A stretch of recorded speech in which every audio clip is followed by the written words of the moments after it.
రైతు సోదరులకు నమస్కారం అండి. మన రైతు వచ్చేసి వారధి అగ్రిటెక్ వాళ్ళది వచ్చేసి ల్యాడీ అనే మందు స్ప్రే చేయడం జరిగింది గత వారం రోజుల క్రితం. ఆ రిజల్ట్ గురించి ఒకసారి రైతు చెప్తాడు వినండి. చెప్పండి అన్న, మీ పేరు? రామాంజనేయులు. మీది ఏ ఊరన్నా? పెద్ద తుమ్మలం. మీరు ఈ మందులు ఎక్కడ తెచ్చుకుంటారు?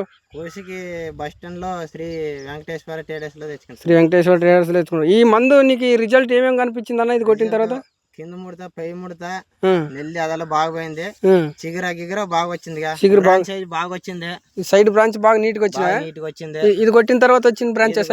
ఇది కొట్టిన తర్వాత వచ్చింది బాగా నీట్ గా వచ్చింది. ఇప్పుడు మీరు ఎన్ని ఎకరాలు వేసారు అన్న ఇది మిరప? 2.5 ఎకరాలు. 2.5 ఎకరాలు వేసారు. 2.5 ఎకరాల కంటే 3 ఎకరాల డోస్ తెచ్చుకుంటారా? మూడు బుడ్డీలు తెచ్చారా? ఎన్ని ట్యాంకులు కొడతారు? 17 ట్యాంకులు కొట్టారు. ఈ రిజల్ట్ బాగుందా నీకు? ఈ 10 మంది రైతులు చెప్పొచ్చా? చెప్పొచ్చు, రైతులకైతే చెప్పొచ్చు. ఇక్కడ ఎదుగుదల బాగా నీకు చెట్టు ఎదుగుదల వచ్చింది. ప్లస్ పై ముడత కింద ముడత పోయి నీట్గా అయితే వస్తుంది. ప్రతి రైతుకు కూడా చెప్పొచ్చు అయితే. ఓకేనా, థ్యాంక్ యూ అన్న.